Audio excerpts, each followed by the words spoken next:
I, 30 female, have a baby girl with my husband, 32. We're not religious and we both agreed we wouldn't baptize our child. My mother-in-law, however, is very religious and has been pushing for a baptism since the day our daughter was born. We've told her multiple times that it's not happening.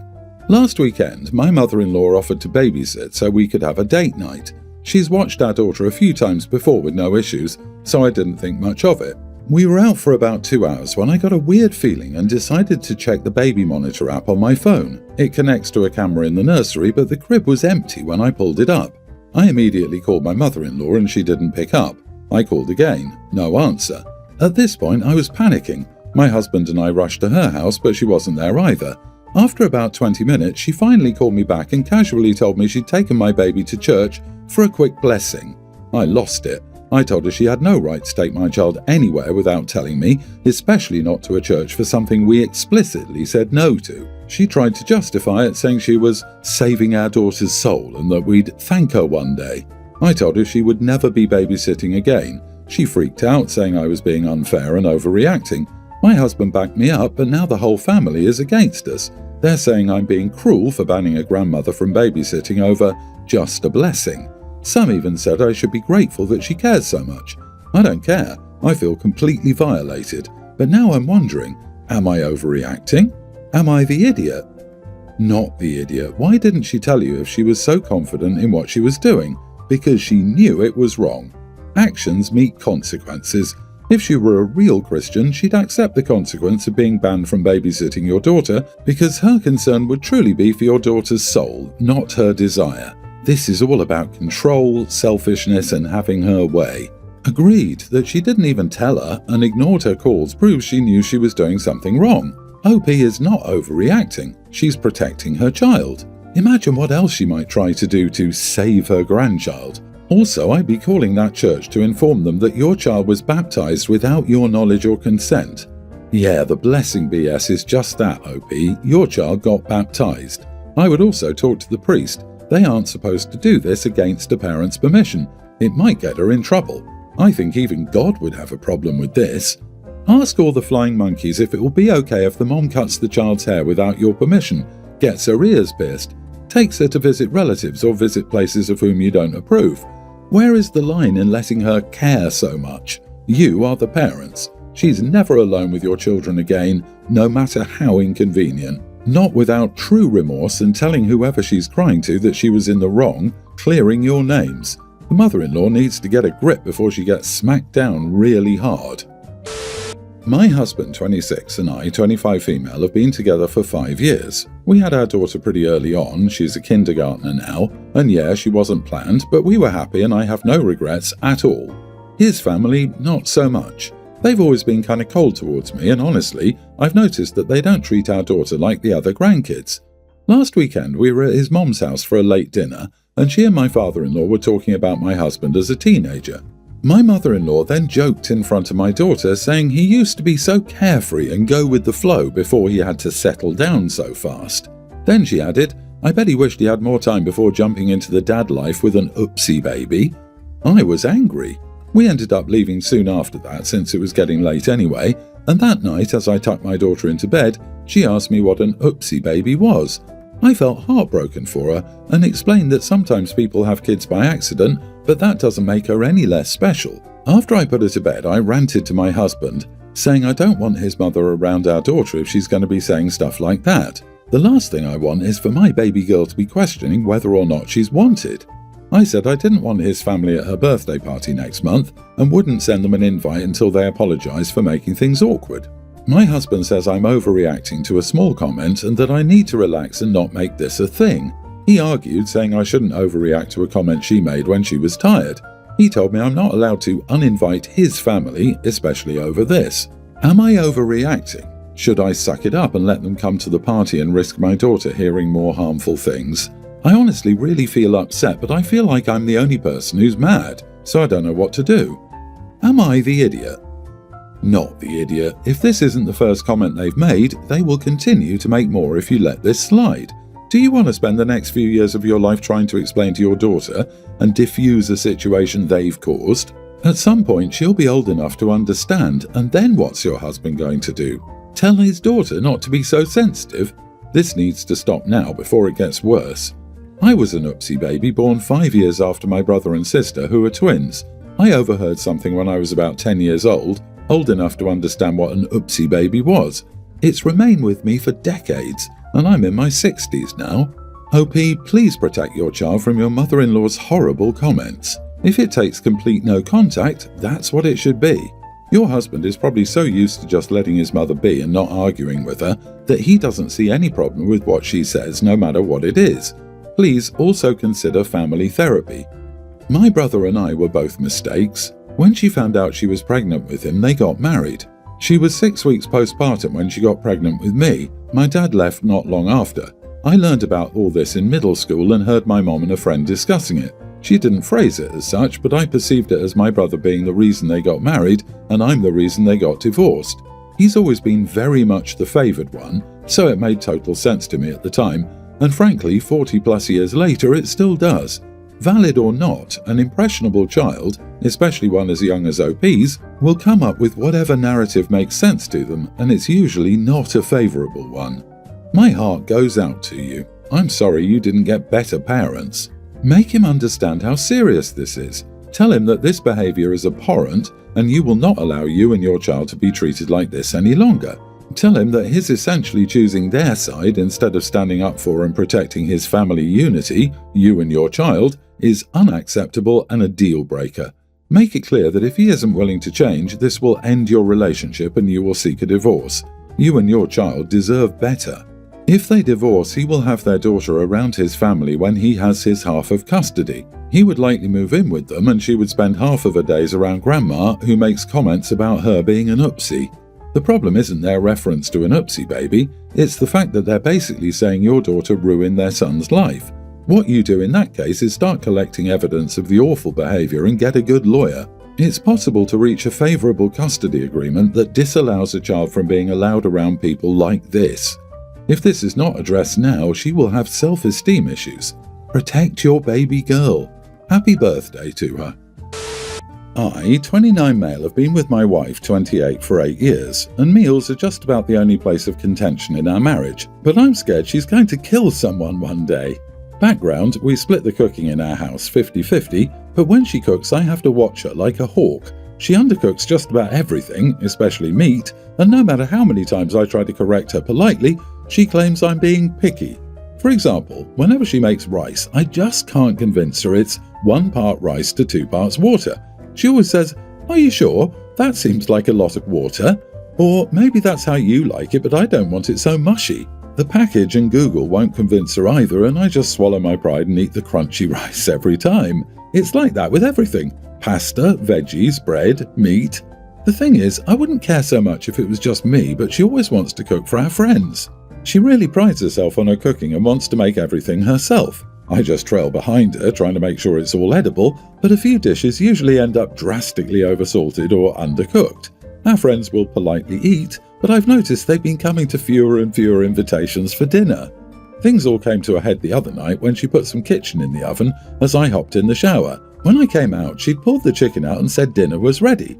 I was skeptical and told her it had only been 10 minutes. She said she pan-seared it first, so it was fine, but when I came to look, the sides were literally pink.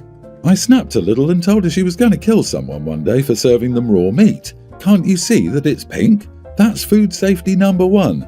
She said she thought it was done and it wasn't her fault. Her mother never showed her how to cook chicken while growing up. I then told her, "Well, you're almost 30, that's no excuse for not knowing how to cook at all." She was pretty upset with me and I could have been nicer, but I've been nice about it for 8 years and nothing has changed. Am I the idiot? Not the idiot, but this behaviour is so confusing to me. She said she thought it was done and it's not her fault. Her mother never showed her how to cook chicken growing up. So where in the world is this undeserved confidence coming from? I just can't resolve how never being taught how to cook with assuming everyone else knows less than you about cooking. OP's wife has tapped that long sought after source of audacity. It appears it is bad no matter in which gender it manifests. In all seriousness, crunchy rice? I could not. One guy tried serving me undercooked pasta. The strands were literally still horizontal in parts when I picked it up with a fork. I asked if we could put them back to cool for a few minutes, but it was like he was on a power trip to prove he was right. I watched him eat crunchy pasta, and shortly after, we broke up. Don't mess with my food. Not the idiot, mate. You've been patient for 8 years. That's a long time to be chewing on crunchy rice and dodging food poisoning. Practical suggestion, though. Have you thought about getting a rice cooker? Takes the guesswork out of it. And maybe something like a basic cooking class together as some sort of couples thing. Everyone's the idiot here. You say this has been a problem for 8 years, and it's beyond just not tasty all the way to unsafe. Yet you're still eating her meals and hosting dinner parties. You really should have been fully honest much sooner. While intending to be kind, you've allowed her to go several years thinking her food is edible when it's not. You've only put your foot down when not doing so might have put you in the hospital. You're half the problem. I, 36 female, lost my late husband 5 years ago when my kids were a pre-tween and a kindergartner. It was a work accident and we were paid huge amounts of money in damages. I paid off the house and kept remaining in trust for my kids when they went to college and for their other expenses. They can put a down payment for a home if they want when they get the remaining trust amount after college. Whatever they wish to do. I also kept some for emergencies. I'm a math teacher, so I make ends meet with no college savings to save. I sent my kids to an elite private school where I teach math because it opens the doors to many opportunities. I'm not making much money, but education is free for up to 2 children till they pass the 12th class. I can make more in other fields, but still that won't be enough to cover their education. I also have a good retirement plan and health benefits. I have a job till the age of 60 unless I do something messed up. It's an 8 to 2 job and gives me a work-life balance. The school bus picks us up at 7:15 a.m. and we reach home at 3 p.m. at most, so it has benefits, saves me fuel and nanny issues, and a good number of holidays. I started seeing my now ex-boyfriend, let's call him Henry, 2 years back. He was also a widower and was working for a decent job, but he has a mortgage and his 3 kids to save for. Despite earning much more than me, he barely saves anything outside retirement, so he doesn't have extra money for himself. I often treat him because I know how much he struggles, buying him branded clothes and things. He used to gift me things, but I always felt bad because I knew he struggled. We wanted a simple marriage, but a roadblock arose over the children's school education. He said either we pay for the other 3 kids' schooling or we all go to cheaper ones. I refused.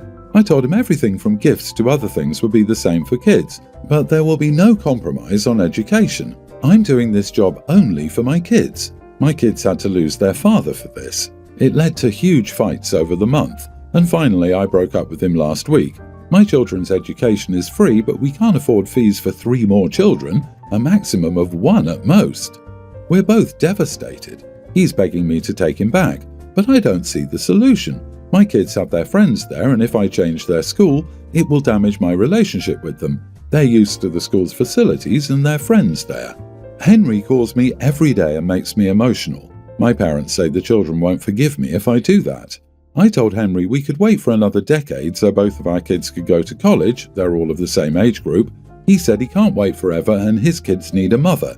I don't have a problem becoming a mom, but I can't just put my own kids aside. I don't want to be a bitter stepmother. I told my best friend and she said I would be too old to find love over the next decade and I needed to compromise for my happiness, and said I was being selfish. She said it would be tough for me to find a man when I became too old and have wrinkles in my 40s. Am I the idiot for breaking up? Edit, I value my friend because after my husband's death I fell into depression. She helped me and my kids, cooked for them and cared for them, and we've been friends for 30 years. We always praise and criticize each other, no sugarcoating.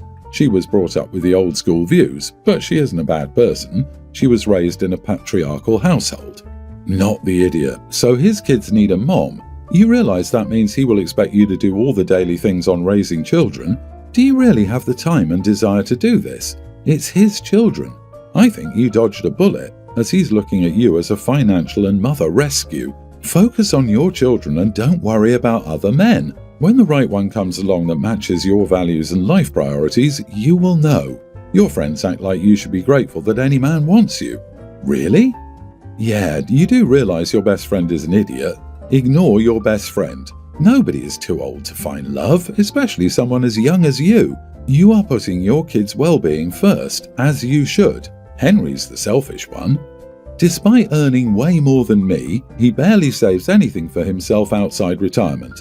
This is a big red flag. Poor money management. You, on the other hand, have financial and educational security for your kids because of your choices with the settlement money and employment. Marriage to Henry would be a disaster because your kids would hate Henry, his kids, and you for pulling them from the best possible school for them. Frankly, Henry sounds jealous of your kids' opportunities and would put his kids first in all ways, and you need way better friends. Yep, her best friend isn't a best friend to OP. Not the idiot, OP. Henry wants you to support his kids at the expense of your own children. Don't be a nanny or bangmaid or finance his life. No, do not do this. He's responsible for his kids, just as you are for your children. This happened a week ago and it's still awkward. My friend and I were walking around the mall when we stopped by one of those little skincare booths. The lady was doing free hand scrubs or whatever, and I was just standing there letting her try it on me because it smelled nice. The friend was super into it though and asked a million questions. I said I wasn't buying anything and even stepped away a little, but while I was looking at a display, the friend bought 2 of the scrubs. They were like $35 each. Cool, whatever. But then as we were leaving, she handed me one and was like, "Here, I got one for you too." I literally said, "Wait, what? Why?" And she just shrugged and went, "I know you liked it, it's no big deal." I said thanks, but told her she didn't have to do that. Now, fast forward to yesterday, she texts me like, "Hey, can you send me $35 for that scrub when you get a chance?" I was confused and said, "I thought you were treating me." And she said, "Well, I didn't think I'd have to pay for both. I'd assumed you'd Zelle me later." What? I didn't ask for it. I didn't agree to it. And she literally said, "It's no big deal." I told her nicely that I wasn't paying for something I didn't want in the first place. Now she's acting like I'm taking advantage of her and says she wouldn't have bought it if she knew I wouldn't pay her back. So now I feel weird. I didn't want it. I didn't ask. But I also don't want to seem ungrateful. Am I the idiot? Not the idiot, but if you haven't used it yet, offer to give it back to her. But it's weird for her to do. You were right there and would have bought it if you wanted it, and you explicitly said you weren't buying anything. She doesn't get to decide that you're spending money. Look, she wanted to buy something to spend money. Buying something for you alleviated some of her guilt in spending money she couldn't afford, as she justified it to herself that way. It doesn't have to make sense. I've just seen friends with the same shopping addiction or behavior before. This is her problem. She later had buyer's remorse. She felt guilty about it and panicked. Getting money from you was her go-to and would again alleviate some of that stress. Give her the unused item. Don't accept anything from her in the future. I wonder if it was buy one get one and she's pulling a fast one. Even if the OP has used some of it, I'd still send the tube or tub or whatever back to the friend. OP, what if she got a discount for buying 2 items and she wants full price out of you to make a few bucks off you? Your friend got suckered by a mall kiosk. Her lack of ability to say no does not obligate you.